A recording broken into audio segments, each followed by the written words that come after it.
Hey, church. Hey, we're finishing up our series on martyrs through the centuries and what we can learn about our faith through them. And so far, we've looked at quite a few interesting characters, incredible faith that they have showed through the centuries, and the lessons that we can learn from them. Well, today we're going to talk about someone who died in 1956, and we're going to talk about someone who died 2 days ago, and how their story is intricately connected, and their reunion that's taking place right now is beautiful. See, in 1956, there were 5 missionaries who traveled to eastern Ecuador. They were trying to reach a group called the Wodani. The Wodani were a sort of a tribal group. They were famous for killing off tribes within their region, fighting for women, fighting for life, and really struggling to survive by the time these 5 missionaries came. And these 5 missionaries, and they all had families, but these 5 men specifically made the first contact with this Wodani tribe. And at first things were going great. They were handing them gifts, they were recording some of the things that were taking place, and something occurred, and the Wodani suddenly attacked and killed all 5 of these missionary men. And of course, the families were completely struck by this.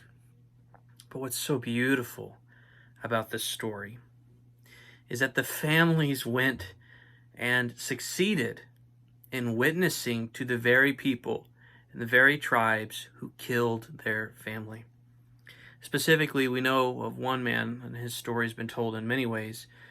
Nate Saint, that's his name, fittingly so. It was one of the 5 men that was killed. His son, Steve Saint, went back with his family. He was just a kid at this time, went back with his mom, and they witnessed to the very men who killed him. And not just some of the men, specifically a man by the name of Mincaye.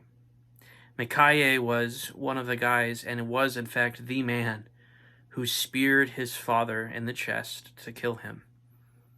And slowly, over a period of time, Mincaye became a Christian. Then many of the people, many of the tribes became Christians. And there was this beautiful, beautiful reconciliation that took place. It's a famous story. Now, there's a lot that we could learn from this, and I wish I could spend a whole sermon on this story. Mincaye died just a few days ago, and because of Nate, because of Steve, his son, he became a Christian. Because a Christian was willing to go there and sacrifice his life, and the families were willing, even though these were the people who killed their fathers, were going in and saving, in many ways, these tribes. I love this story, and I love the story of Mincaye, the story of Steve, and their friendship. How many people are friends with the man who killed their father?